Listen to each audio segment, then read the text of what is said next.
I thank my right honourable friend for that question. We are finalising consultations across government on ratification of the ILO Violence and Harassment Convention. Once complete, we will inform Parliament of our intentions regarding ratification. And I would also like to let her know that the government shares the Safe Spaces campaign's goals to see street harassment stamped out and is committed to tackling all forms of abuse against women and girls. We now go back to the Shadow Secretary of State for the second question. How should I call it? Thank you again, Mr. Speaker. So in the Minister's speech last month, she stated that she wanted to focus on facts, and she's made reference to that today. So focusing on facts, not fashion, and to concentrate on data and research. Yet the overwhelming body of evidence of structural racism is clear. It is a fact that Black Caribbean children are more likely to be excluded from school. It is a fact that Black women are 5 times more likely to die in childbirth. I say to the Minister, this is not fashion, they are facts. And doesn't this evidence point towards the need for action rather than the continual denial and dismissal of the realities of systemic racism? My honourable friend, the Minister for Equalities, has already presented the clear evidence there is on the COVID crisis. My point is that rather than looking at equality through the prism of groups, we should be focusing on making sure that every individual in this country, regardless of their race, their background, their sexuality, or their sex, has the opportunity to succeed. And that is what the data project that we are working on will look at. Heading to Shadow Minister Vicky Foxcroft. Vicky Foxcroft. Thank you, Mr. Speaker. I've been contacted by a WASPy woman who is a carer for her severely disabled ex-partner. She stopped work in 2019 due to his escalating care needs and was awarded carer's allowance. When she finally received her state pension, after decades of paying into the system, she was shocked to find she was no longer eligible for carer's allowance. How can it be right that when they hit pension age, carers, 72% of whom are women, are no longer eligible for support?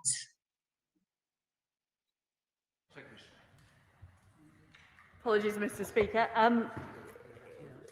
I will take up her point with the Department for Work and Pensions. We now are coming to questions to the Prime Minister.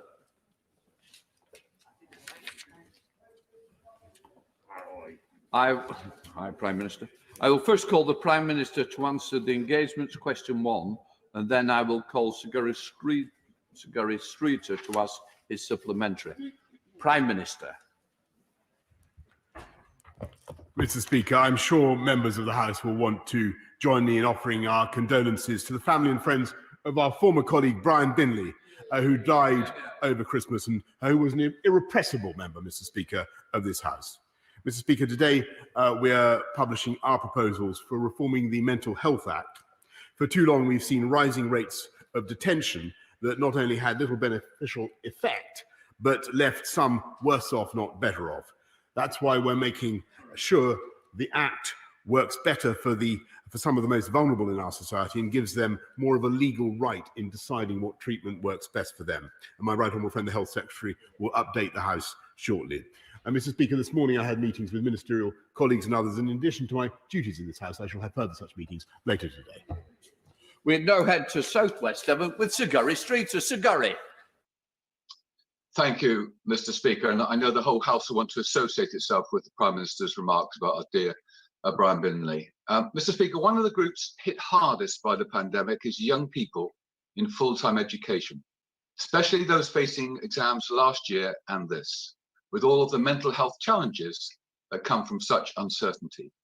Does my right honourable friend agree that those for whom exams have been scrapped this year would now benefit from the utmost clarity about how exactly they will be assessed? A clear plan announced early without last-minute changes to help teachers and students prepare for an even more challenging experience. Thank you. Well, my right honourable friend is absolutely right, and there is clearly a problem of differential learning that has grown over the last few months and risks being exacerbated now by the current lockdown, and we'll do everything we can to ensure that exams are fair, that the ways of testing are set out in a timely way, and the Department for Education is launching a consultation with Ofqual to ensure that we get the right arrangements for this year. We now come to the Leader of the Opposition, Right Honourable Keir Starmer. Thank you, Mr. Speaker. Can I join the condolences expressed by the Prime Minister, I'm sure on behalf of the whole of the House. Can I also, Mr. Speaker, begin by paying tribute to all of those involved in the vaccine programme. I went to the Newham vaccine hub last week, and it was really uplifting to see the NHS, the Red Cross, and lots of volunteers all working together and giving real hope. They had a simple message to me, which is if they had more vaccine, they could and they would do more. And I'm sure that's shared across the country. I welcome news that's come out this morning about a pilot of 24/7 vaccine centres. I anticipate there's going to be huge clamour for this. So can the Prime Minister tell us, when will the 24/7 vaccine centres be open to the public? Because I understand they're not at the moment. And when will they be rolled out across the country? Well, I'm grateful to the Right Honourable Gentleman for what he says about the rollout of vaccines, and I can tell him that we'll be going to 24/7 as soon as we can, and my right friend, the Health Secretary, will be setting out more about that in due course. And as he rightly says, at the moment the limit is on supply. We have a huge network, 233 hospitals, 1,000 GP surgeries, 200 pharmacies, and 50 mass vaccination centres. And they are going, as he has seen himself, exceptionally fast. I pay tribute to their work. And it's thanks to the work of the NHS and to the Vaccine Task Force that we have secured more doses, I think, per capita than virtually any other country in the world, certainly more than any other country in Europe. Keir Starmer. Thank you, Mr. Speaker. I obviously welcome that and urge the Prime Minister and the government to get on with this. We're all happy to help, and there are many volunteers who are. The sooner we have 24/7 vaccine centres, the better for our NHS and the better for our economy. Mr. Speaker, the last PMQs was on the 16th of December.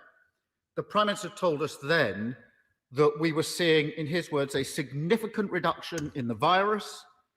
He told us then that there was no need for endless lockdowns and no need to change the rules about Christmas mixing. Since then, since that last PMQs, 17,000 people have died of COVID. 60,000 people have been admitted to hospital, and there's been over 1 million new cases. How did the Prime Minister get it so wrong? And why was he so slow to act? Well, Mr. Speaker, of course, what he fails to point out is that on the 18th of December, 2 days later, the government was informed of the spread of the new variant, and the fact that it spreads roughly 50 to 70% faster than the old variant, and that is why it is indeed correct to say that the situation today is very troubling indeed. We have 32,000 COVID patients in hospital. The NHS is under huge strain. And Mr. Speaker, I would like to take this opportunity to pay tribute to all the staff, the doctors, the nurses, everybody working now in our NHS who are doing an extraordinary job under the most challenging possible circumstances to help those who so desperately need it. And I thank them for what they are doing.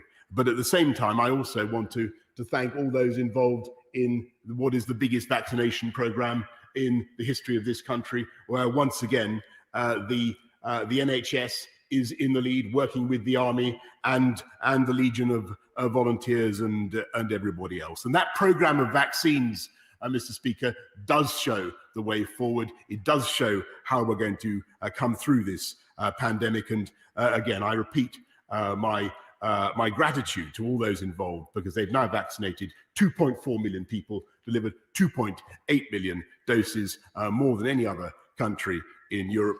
This is the toughest of times, Mr. Speaker, but we can see the way forward. Mr. Speaker, the Prime Minister says that effectively 2 days after that PMQs, the advice changed. The truth is, the indicators were all in the wrong direction back at the last PMQs. But be that as it may, the Prime Minister says he got that advice on the 18th of December, 2 days after PMQs. And we've all seen the Sage minutes of the 22nd of December confirming the advice that was given to the government. The government's advisors warned the Prime Minister that the new variant was spreading fast and it was highly unlikely that November-style lockdowns would be sufficient to control it. Pretty clear advice on the 18th of December to the Prime Minister from Sage. Tougher lockdown than November is going to be needed. I've got the minutes here. Everybody's seen them. Yet instead of acting on the 18th of December, the Prime Minister sat on his hands for over 2 weeks. We're now seeing in the daily figures the tragic consequences of that delay. So how does the Prime Minister justify delaying for 17 days after he got that advice on the 18th of December? Well, Mr. Speaker, I must disagree very profoundly with what the right honourable gentleman just said, because he knows very well that within 24 hours of getting the advice on the 18th about the spread of the new variant, we acted to put the vast part of the country into much, much tougher measures.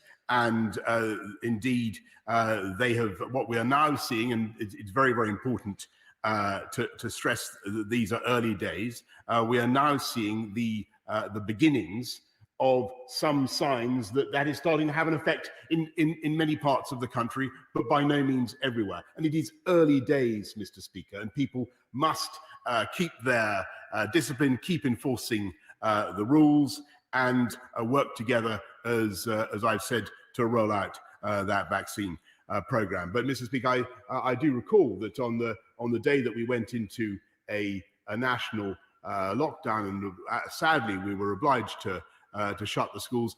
Even on that day, the Labour Party was advocating keeping schools open for understandable reasons, Mr. Speaker, because we all want to keep schools open, but I think it a bit much to be attacked for taking tougher measures to put this country into the protective measures it needed when the Labour Party were themselves calling them to keep schools open. Mr. Speaker, just for the record, I wrote to the Prime Minister on the 22nd of December. I hadn't seen the Sage advice at that stage, saying to him, if it indicated there should be a national lockdown, he should do it immediately and he'd have our full support. I'll put that in the public domain so people can just check the record. But, Mr. Speaker, more fundamentally, the Prime Minister says we took measures straight away. We put people into different tiers. The advice was a November-style lockdown is not enough. How on earth was putting people into a different tiered system an answer to the advice that was given? And isn't this the situation that every time there's a big decision to take, the Prime Minister gets there late? The next big decision is obvious. The current restrictions are not strong enough to control the virus. Stronger restrictions are needed. And it's no point members opposite shaking their heads. In a week or two, the Prime Minister is likely to be asking members to vote for this. So can the Prime Minister tell us, when infection rates are much higher than last March, when hospital admissions are much higher than last March, when death rates are much higher than last March, why on earth are restrictions weaker than last March? Mr. Speaker, we keep things under a constant review, and we will continue to do so. And certainly if there is any need to toughen up restrictions, which I don't rule out, Mr. Speaker, we will of course come to this House, but perhaps, as is so often the case, the right honourable gentleman didn't listen to my earlier answer, because I pointed out to the House that actually the lockdown measures that we have in place, combined with the Tier 4 measures that we were using, are starting to show signs of some effect, and we must take account of that too, Mr. Speaker, because nobody can doubt the serious damage that is done by lockdowns to people's mental health, to jobs, to livelihoods as well. And Mr. Speaker, if to listen to the right honourable gentleman over the last 12 months, you'd think he had absolutely no other policy except to plunge this country into 12 months of lockdown. And as for coming too late to things, Mr. Speaker, I think it was only a few weeks ago that he was attacking the vaccine task force that has secured the very doses, the millions of doses that have put this country into the comparatively favourable position that we now find ourselves. It's just not true. Every time I've spoken about the vaccine, I've supported it. But the Prime Minister says we're balancing health restrictions and the economy, and yet we ended 2020 with the highest death toll in Europe and the deepest recession in any major economy. So that just isn't a good enough answer. Mr. Speaker, I want to turn to the latest free school meals scandal. We've all seen images on social media of disgraceful food parcels for children, costed at about £5 each. That's not what the government promised. It's nowhere near enough. So can I ask the Prime Minister, would he be happy with his kids living on that? And if not, why is he happy for other people's kids to do so?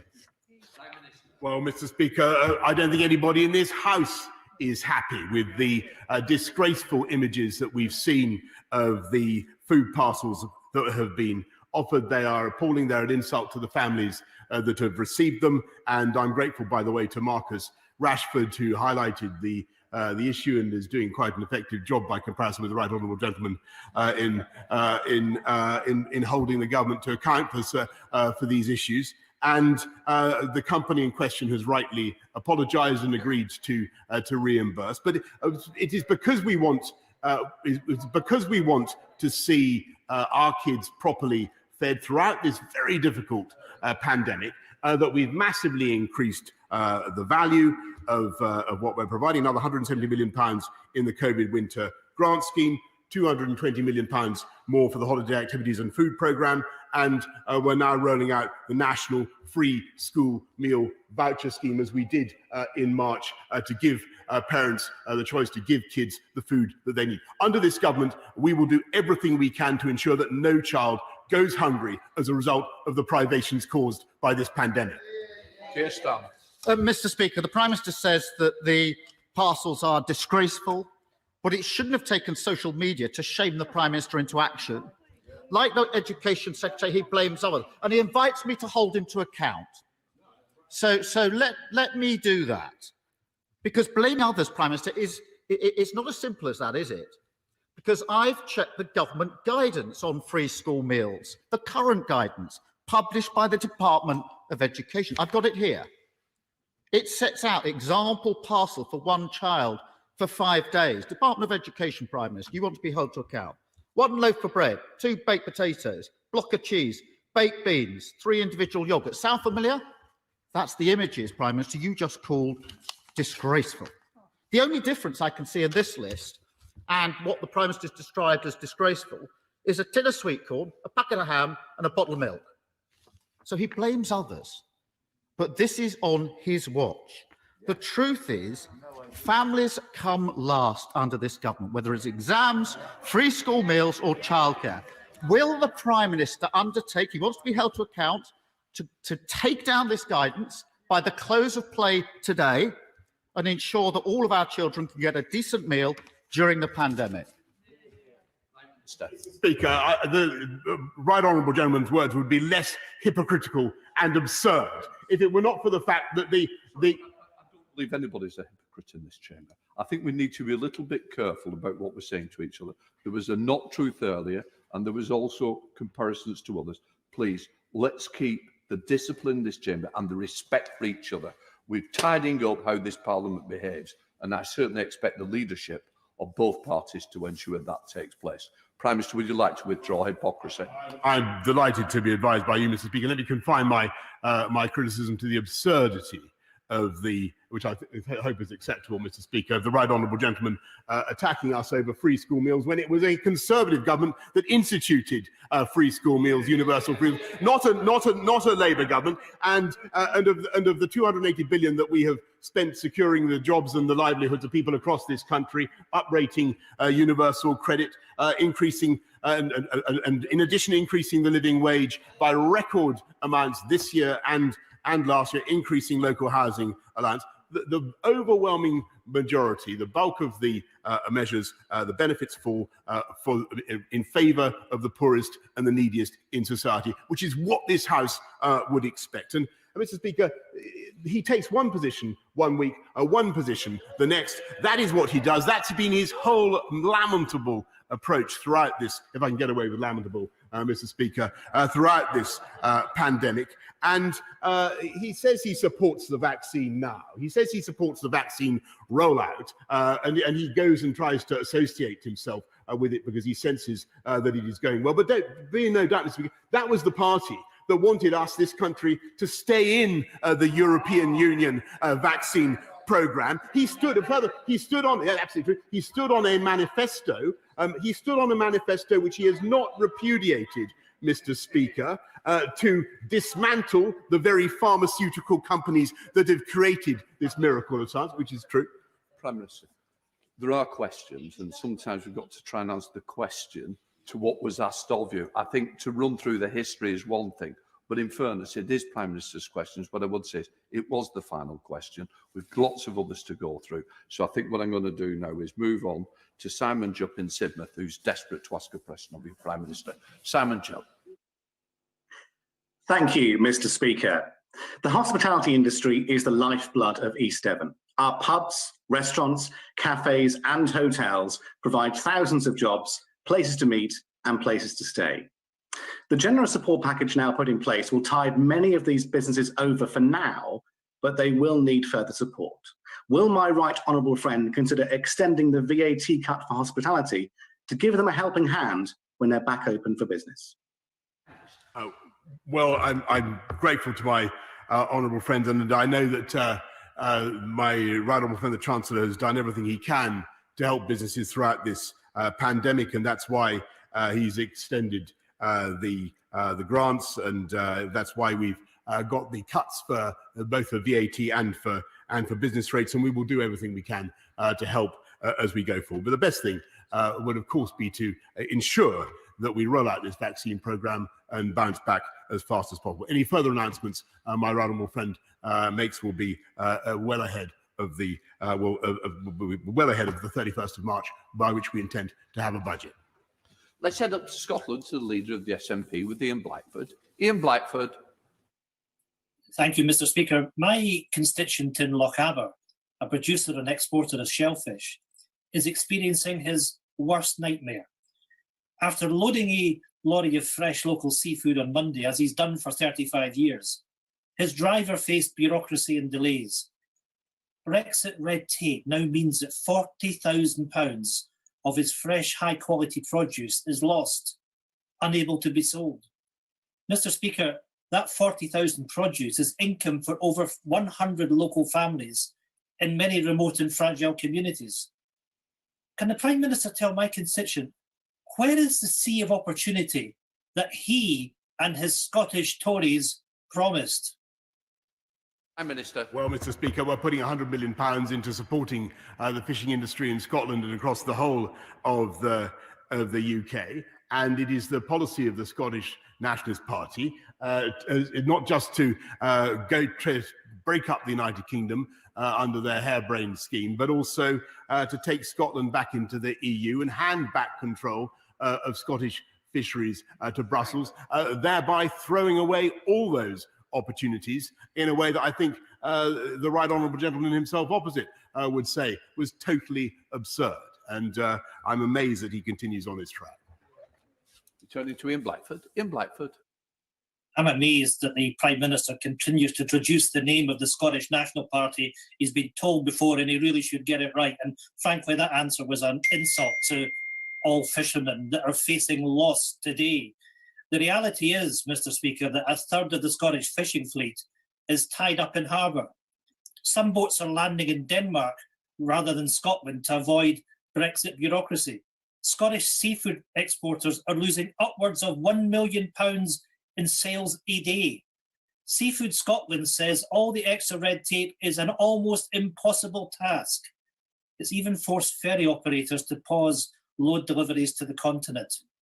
Mr. Speaker, the European Union have put in place a £5 billion fund to support businesses with the cost of Brexit. Last night, it was revealed that Ireland is receiving £1 billion of it. Can the Prime Minister tell Scottish business when they will be getting the same level of support, and where's the compensation for my constituent that's losing £40,000 today?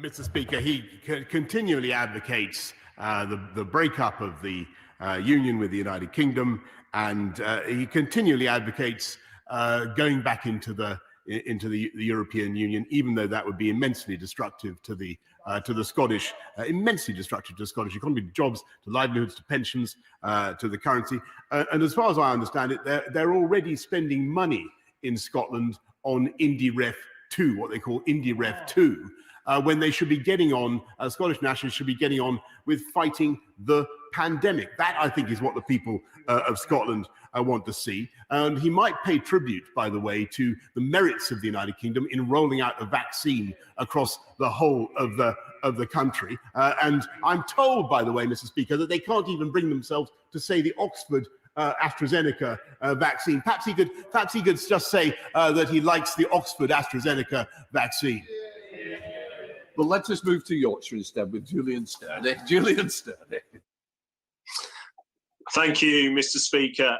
With the vaccination programme making very encouraging progress, can the Prime Minister reaffirm that lifting restrictions to return to normal as soon as it is safe is an overriding national priority? And can I invite him to consider drawing a line in the sand in terms of vaccination of sufficient numbers of the priority group, the reaching of which will trigger a phased relaxation of controls as immunity widens? Minister. Yes, Mr. Speaker, I can confirm that we're going to go down the top 4 priority groups, who account for 88%, sadly, of COVID deaths. The target is, as you know, is by the 15th of February. There will then be an opportunity to look very carefully at the measures that we have in place, and we'll try to reverse the restrictions as soon as we reasonably can, in a way that doesn't involve overwhelming the NHS. Let's head to Northern Ireland with Sir Geoffrey Donaldson. Sir Geoffrey. The Prime Minister promised us that Northern Ireland would continue to have unfettered access to the UK internal market. And yet in my constituency, consumers are facing empty supermarket shelves. They can't get parcels delivered from Great Britain. Small businesses can't bring spare parts and raw materials into Northern Ireland from Great Britain. Steel importers are facing tariffs, and we have many other problems, all caused by the Northern Ireland Protocol.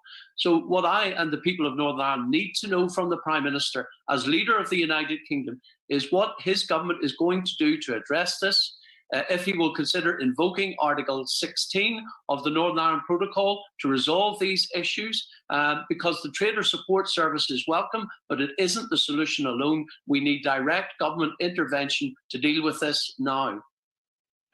Well, I thank the right honourable gentleman. I can tell him that at the moment goods are flowing effectively and in normal volumes between Great Britain and Northern Ireland. So far, no lorries have been turned back.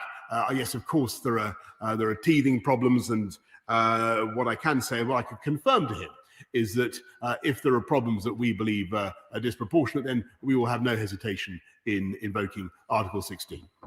Let's head to Rushcliffe with Ruth Edwards. Ruth Edwards. Thank you, Mr. Speaker.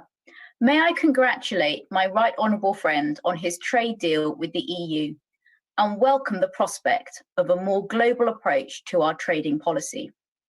Would he agree with me that a free port based at East Midlands Airport, connected to the world by trains, planes and automobiles, and focused on generating green growth is key to the success of global Britain? I'm delighted that she's campaigning for a free port. I'm a passionate supporter of free ports. They will be a process, as she knows, and successful applicants will be announced in the spring. Let's head up to St Albans with Daisy Cooper. Daisy Cooper. Thank you, Mr. Speaker. I hope that the Prime Minister will join with me in congratulating the local GPs and all the admin, medical and volunteer staff who have set up the Batchford Hall Vaccination Centre in St Albans at incredible speed. They have already vaccinated thousands of residents, but their enormous local drive and success is being hampered because they are only being provided with enough vaccine supplies to vaccinate 1,100 people a day for just 2 days a week. And they are often only getting the vaccine deliveries at very short notice. So will the Prime Minister personally intervene to ensure that the Batchford Hall Vaccination Centre in St Albans and all PCN-led local vaccine services have a much greater and more consistent vaccine supply so they can get on with the job of vaccinating the country against COVID? Well, I certainly thank the GP Vaccination Centre in St Albans for what they're doing and for their wonderful work. And it's thanks to, as I say, to primary care networks across the country that we've done 2.8 million vaccines, 2.4 million people. And the constraint is not the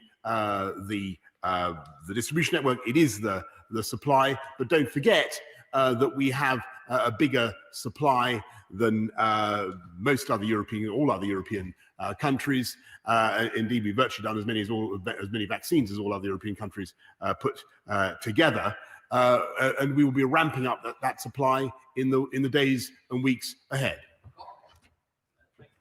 Will the Prime Minister join me in thanking Shropshire's defence engineers, both in the public sector and the private sector, currently working on the Warrior and Boxer military vehicle programmes, doing a great job. But as the government considers making a decision on the Challenger 2 life extension programme, will you bear in mind that excellent workforce in Shropshire that have such a history and a modern day practice of delivering UK defence? Of course, Mr. Speaker, I'm familiar with the superb workforce in Shropshire to which he refers, and of course there is a competition currently going on, negotiations going on with the modernisation that he speaks of. As he knows, we've made the biggest investment in our defences since the Cold War, with the recent spending review, but it would not be right for me to comment on these negotiations at this stage. Let's head to Hornsey Wood Green with Catherine West. Catherine West. Thank you, Mr. Speaker.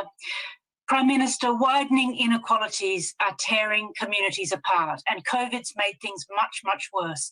In Hornsey and Wood Green, we have a 182% increase in joblessness. Today, will the Prime Minister pledge to reverse the planned £1,000 per annum cut to universal credit to provide a certain future to all of those increasing numbers of people who use universal credit as a lifeline? Well, Mr. Speaker, not only have we upgraded universal credit by £1,000, but as I've said, we've extended, increased the local housing allowance, increased the living wage, many other benefits. We will keep all of this under constant review. But I may say that I know that she speaks for the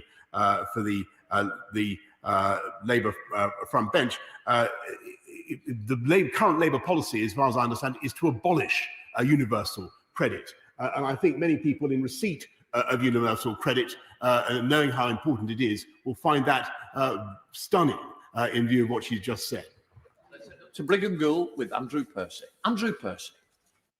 Thank you, Mr. Speaker. Here in East Yorkshire and North Lincolnshire, in the Humber, we have some of the highest flood risk in the country, and we're still waiting for the report into the flooding on the River Aire at East Carrick and Snaith, just up the road from me here, which took part 10 months ago. I welcome the doubling of flood defence funding. It is most welcome in an area particularly such as mine, but we often come up against the challenges of bureaucracy and sometimes the Treasury funding rules. So can I ask the Prime Minister to look at what more can be done to reduce the red tape in bringing schemes forward, and what we can do to, whilst I appreciate the need for national agencies, also utilise local flood councils or drainage boards by providing them with direct cash, as well as to the Environment Agency, to bring forward projects that will protect homes and people. Prime Minister. Yes. Well, my honourable friend makes a really excellent point about the need to improve flood defences, and that's why we're investing £2.6 billion in 1,000 flood defences in England in the next few years, in the next 6 years. And the Humber Estuary, the area that he represents so well, is one of 4 areas which will benefit from trials into long-term ways of making all our country more resistant to flooding. Let's head to Kevin Brennan in Cardiff. Kevin Brennan. Thank you, Mr. Speaker. There's real disappointment that a reciprocal work permit-free deal for touring musicians and performers has not been agreed with the EU. No one's interested in a blame game. It's clearly fixable and in Britain's economic and cultural interest to do so quickly, but it needs leadership from the top. So will the Prime Minister meet on this virtually with a small group of MPs, including the Conservative chair of the Culture Select Committee? We're all singing from the same song sheet. Will he please say yes to the meeting?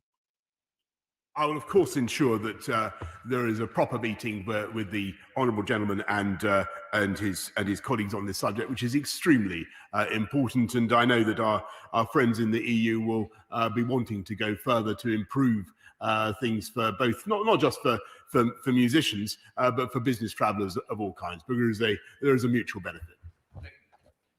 Mr. Speaker, for the first time in my lifetime, we are now a fully sovereign and independent nation. So I'd like to thank the Prime Minister on behalf of the people of Redcar and Cleveland for getting Brexit done. As the member for Rushcliffe pointed out, one of the key benefits of Brexit is our ability to create 10 new free ports. And in Teesside, we have the largest brownfield development site in Europe, the deepest port on the East Coast, a fantastic Tees Valley Met in Ben Houchin, and a plan to create 15,000 jobs over the next 20 years. So does he agree with me that the best place for our first post-Brexit free port is Teesside? There's being a bit of a theme to these interventions from my brilliant Freeport campaigners behind me. They're absolutely right. We don't hear about it from the party opposite. But Mr. Hydrogen, as I think my honourable friend is now known, makes an excellent point. As I said earlier on, the bidding process is underway, and it would be wrong of me to comment any further. Let's head up to Kingston upon Huddle with Cal Turner. Cal Turner. Thank you, Mr. Speaker. I want to join my right honourable and learned friend, the Leader of the Opposition, in paying tribute to those involved in the vaccine rollout. But, Mr. Speaker, the Yorkshire Post highlighted this week that many of the country's 11,000 community pharmacies stand ready, willing and able to deliver desperately needed COVID vaccines. Yet his government have seemingly shunned an army of fully trained, experienced and registered technicians. Pharmacies like Witham Pharmacy in East Hull are at the forefront of the flu vaccine every single winter and are ready to play their part in the national effort.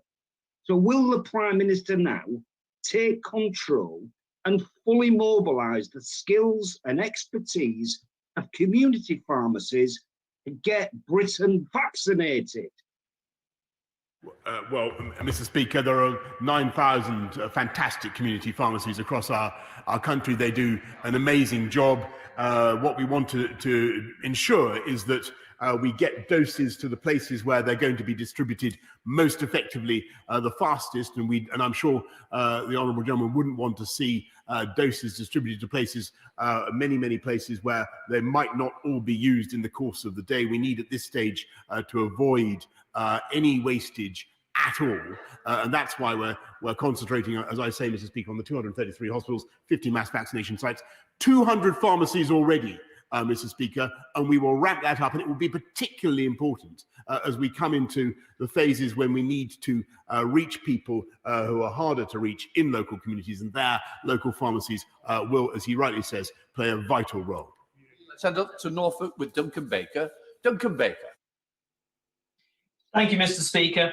I'm sure the Prime Minister will join me in saying that we owe an enormous debt of gratitude to all our carers, including unpaid carers and young carers, and those throughout the social care profession for the tireless work they have done during the pandemic.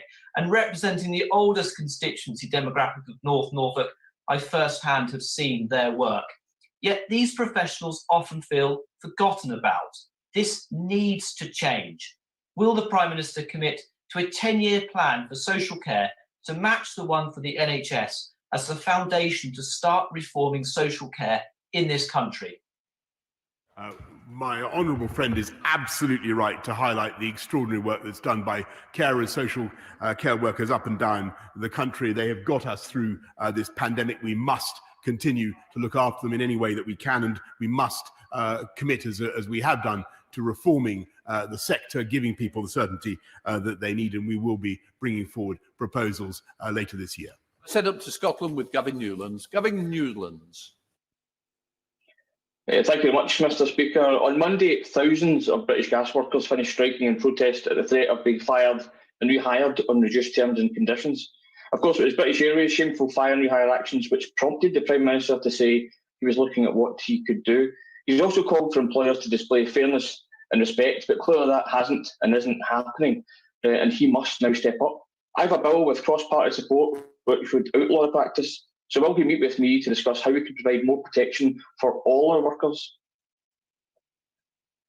Well, thank you, Mr. Speaker. And we, as he says, we believe that using threats of firing and rehiring is unacceptable as a negotiating tactic, and there are laws in place to ensure that contractual conditions can't discriminate against people on grounds of race or sex or disability. But I'll take up his point by saying that the Department for Business is working with ACAS, businesses and employee representatives to discuss what more we can do.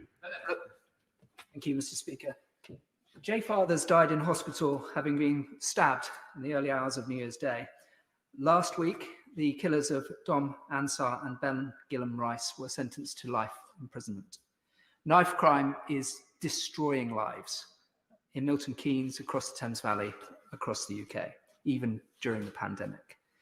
Can my right honourable friend outline what support the government is giving to provide police forces with the tools they need to make our streets safer? Thank you, Mr. Speaker. Well, first of all, we're introducing knife crime prevention orders that are placing curbs on and limits to deter young people from going equipped and getting involved in knife crime. We've made sure that we deliver on the serious violence strategy, engaging with young people, steering them away from knife crime. But what it takes is continuous and serious law enforcement, making sure that people who carry a knife do get the sentences they deserve. And that's why we're also putting more police out on the streets of our country, and have recruited almost 6,000 of the additional 20,000 that we committed to at the last election. Let's head to Cardiff with Anna McMorran. Anna McMorran. Thank you, Mr. Speaker. Workers in Cardiff North and across the country are facing continued job insecurity. And as we've heard, shameless fire and rehire tactics, forcing British gas workers to take a stand against this and strike in the most difficult of circumstances. But the director of British Gas responded by boasting that COVID has kept this strike out of the news. Will the Prime Minister condemn these remarks and protect the livelihoods of thousands of workers and their families by finally outlawing fire and rehire? Well, Mr. Speaker, insofar as that was the gentleman's intention, he's failed in that. And I think possibly the best thing I can do is repeat what I've just said to the Honourable Gentleman who's already raised this strike. We regard fire and rehire as unacceptable, and we will continue to make that point and seek further means of redress. Let's head to Andrea Leadsom in Northamptonshire. Andrea Leadsom. Thank you. I'm grateful to my right honourable friend for the opportunity to chair an early years healthy development review on behalf of the government. He knows only too well how awful the lockdown has been on new parents and their families, in addition to the existing pressures that new parents find themselves in. So can he assure me that the recommendations of this important review will form a core part of his ambition to build back better and make sure that every baby gets the best start in life? Mr. Speaker, it's many years now since I've been listening to my right honourable friend make these points with the passion and the knowledge that she does. I know that she's right. I look forward very much to her review and to her submitting her findings. and to working together with her to achieve the change that we want for early years children. Final question, Andy Slaughter. Thank you, Mr. Speaker. This week I got an email from Eleanor Huff, the Deputy Head of Wendell Park Primary School in my constituency. She says lack of government guidance means her staff will soon be teaching over 100 children in school, 10 times the number in the first lockdown. Now, having a lockdown in name only may suit the Prime Minister. He can feign tackling the virus while tipping the wink to his anti-lockdown backbenchers and bending the rules himself. But as Miss Huff says, her pupils and staff, who like all Hammersmith schools are doing a fantastic job under the most difficult of circumstances, deserve better. Why are they being hung out to dry by the Prime Minister and his Education Secretary? Mr. Speaker, I want to thank very much all the schools in Hammersmith, indeed throughout London and throughout the whole country, who are working so hard to look after vulnerable kids, to look after the children of key workers, and at the moment the percentage in school is about 14%, which is, as you will appreciate, higher than it was back in March. And I think the gist of his question was that schools should be closed. I must altogether. I don't think that is right. I think what the country wants to see is the children of key workers and vulnerable kids getting the education that they need. And I thank very, very much the teachers, all the staff involved for making that possible. In order to allow the safe exit of honourable members participating in this item of business and the safe arrival of those participating in the next,